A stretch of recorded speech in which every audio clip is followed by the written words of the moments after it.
اعوذ باللہ من الشیطان الرجیم بسم اللہ الرحمن الرحیم واکتب لنا فی هذه الدنیا حسنہ وفی الآخرة انا ہدنا الیک قال عذابی اصیب به من اشاء ورحمتی وسعت کل شیء فسأکتبها للذین یتقون ویؤتون الزکاة والذین هم بآیاتنا یؤمنون۔ اور لکھ دیجئے ہمارے لیے اس دنیا میں بھی اچھائی اور آخرت میں بھی ہم نے آپ کی طرف رجوع کیا۔ اللہ تعالیٰ نے فرمایا میرا عذاب پہنچے گا جس کو میں چاہوں گا، اور میری رحمت وسیع ہے ہر چیز پر، میں لکھوں گا اس رحمت کو ان لوگوں کے لیے جو تقوی اختیار کرتے ہیں، زکوٰۃ ادا کرتے ہیں اور ہماری آیات پر ایمان رکھتے ہیں۔ حضرت موسیٰ علیہ السلام جب طور پہاڑ پر ان 70 چنے ہوئے لوگوں کو لے کر گئے جو ان کے قبیلوں میں معزز تھے، تو ان کو غلط مطالبے پر کہ ہم اس وقت تک نہیں مانگیں گے جب اپنی آنکھوں سے اللہ تعالیٰ کو نہیں دیکھیں گے، اللہ تعالیٰ کی ناراضگی ہوئی، زمین میں زلزلہ آیا، اوپر سے بجلی گری، تو وہ سارے کے سارے مر گئے۔ موسیٰ علیہ السلام نے اللہ تعالیٰ سے دعا کی، یا اللہ یہ تو ہماری قوم میں سے بے وقوف لوگوں کی وجہ سے آپ نے ہمیں آزمائش میں ڈال دیا۔ اللہ تعالیٰ سے رجوع کرتے ہوئے فرمایا انت ولینا، تو ہی ہمارا کارساز ہے، ہمیں بخش دے اور تو بہترین بخشنے والا ہے۔ پچھلے درس میں یہ بات عرض کی جا چکی کہ اللہ تعالیٰ نے پھر ان کو زندہ فرما دیا۔ ثم بعثناکم من بعد موتکم لعلکم تشکرون، سورۃ بقرہ میں اللہ تعالیٰ نے تذکرہ فرمایا کہ پھر ہم نے تمہیں دوبارہ زندگی دی ہے۔ تو موسیٰ علیہ السلام نے پہلے تو ان کے لیے استغفار، اللہ تعالیٰ سے توبہ مانگی اور اللہ تعالیٰ سے رحمت کا مطالبہ کیا۔ اللہ تعالیٰ نے ان کی بخشش فرمائی اور دوبارہ ان کو زندگی عطا کی۔ تو موسیٰ علیہ السلام مزید اللہ تعالیٰ سے دعا مانگتے ہوئے یوں فرما رہے ہیں وَاکْتُبْ لَنَا فِي هَذِهِ الدُّنْيَا حَسَنَةً، یا اللہ ہمارے لیے اس دنیا میں حسنہ لکھ دے۔ اکتب لنا یہاں فرمایا، یوں نہیں فرمایا کہ آتنا فی الدنیا حسنہ جس طرح کہ دوسری آیت میں ہے۔ تو اس میں بہت سارے نکات ہیں، اور ربنا آتنا فی الدنیا حسنہ والی جو آیت ہے وہ اللہ تعالیٰ نے اس امت کے لوگوں کے لیے فرمائی کہ بعض لوگ یوں دعا کرتے ہیں یا اللہ ہمیں دنیا میں حسنہ عطا فرما، آخرت میں بھی حسنہ عطا فرما، آخرت کے عذاب سے بچا، وہ اس امت کی دعا ہے۔ موسیٰ علیہ السلام جو دعا مانگ رہے ہیں تو اس کے بارے میں مفسرین فرماتے ہیں کہ اس حسنہ سے مراد امتوں میں سے سب سے بہترین امت، گویا موسیٰ علیہ السلام اللہ سے یہ مانگنا چاہتے ہیں یا اللہ تو نے تقدیر میں جو کسی اور امت کو سب سے افضل لکھا ہے اس کی جگہ میری امت کو سب سے افضل لکھ دے، کیونکہ اللہ تعالیٰ نے تقدیر میں سب کچھ لکھ دیا۔ تو اکتب کا لفظ اس لیے فرما رہے ہیں کہ یا اللہ اس امت کو یعنی میری امت کو سب سے بہترین امت قرار دے۔ لیکن اللہ تعالیٰ نے آگے شرط لگائی، یہ بات فرمائی عذابی اصیب به من اشاء، میرا عذاب اس کو پہنچتا ہے جس کو میں چاہتا ہوں، اور میری رحمت ہر چیز پر وسیع ہے۔ میری رحمت تو اس امت پر بھی ہے، پہلی امتوں پر بھی ہے، بعد والی امت پر بھی ہوگی، لیکن یہ جو خاص رحمت ہے، سب سے افضل امت ہونا، امتوں کا سردار ہونا، یہ تو میں ان کے لیے لکھوں گا۔ سأکتبها، یہ سین مستقبل کے لیے ہے، یعنی میں آپ کے لیے نہیں لکھ رہا، میں تو اس کے لیے لکھوں گا جو تقوی اختیار کریں گے،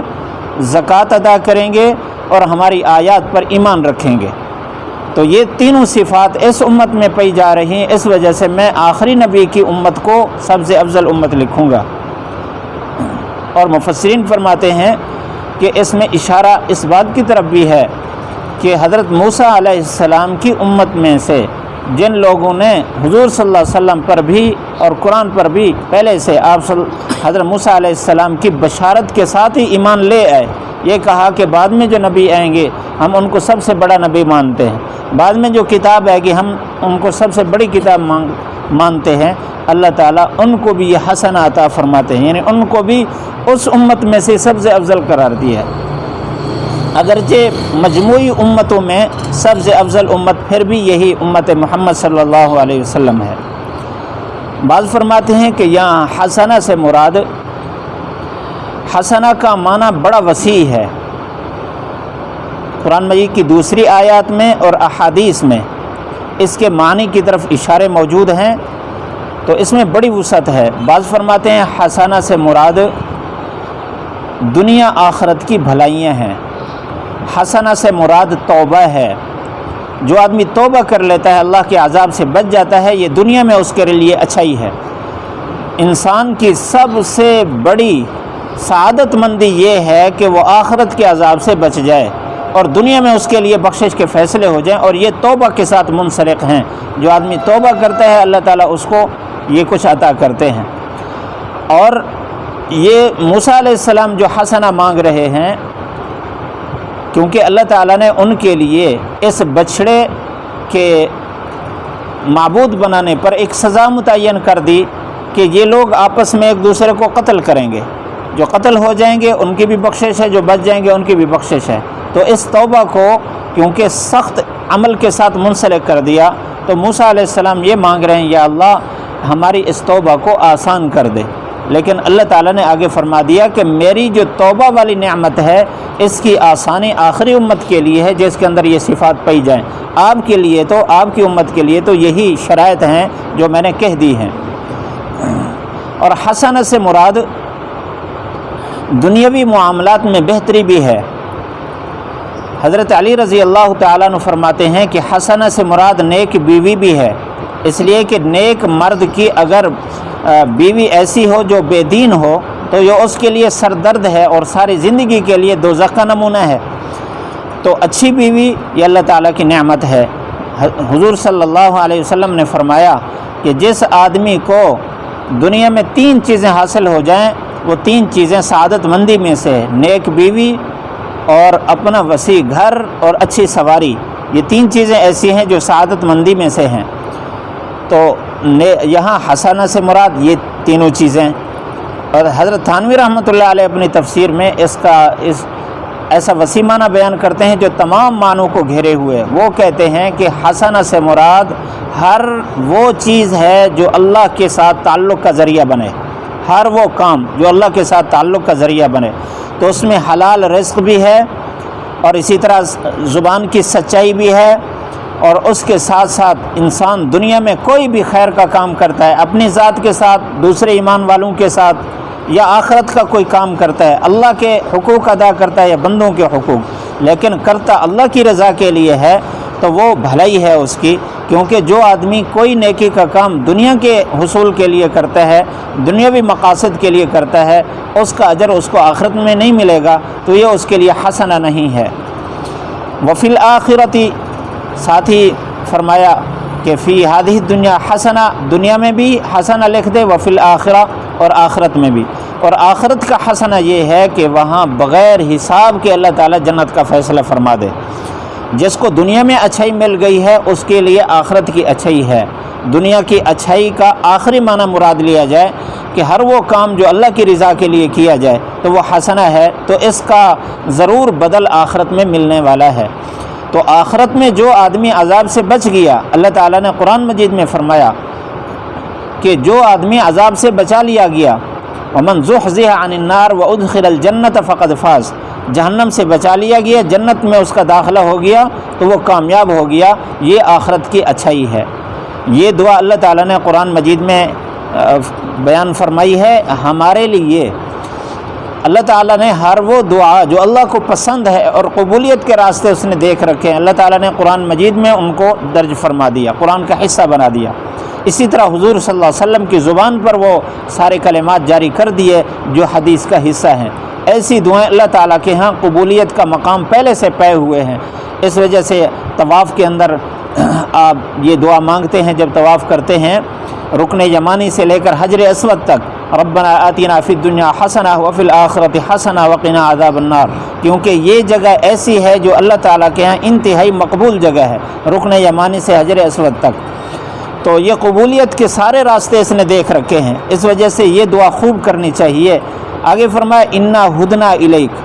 ہم آپ کی طرف آئے ہیں، رجوع کیا ہے۔ ہدنا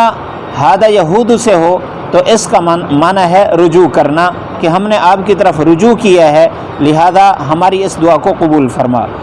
ہادہ یہید سے ہو تو اس کا معنی میل ہونا، اس کا مطلب ہے کہ ہمارے دل توبہ کی طرف میل ہو چکے ہیں، لہذا ہماری اس دعا کو قبول فرما۔ یہاں ہدنا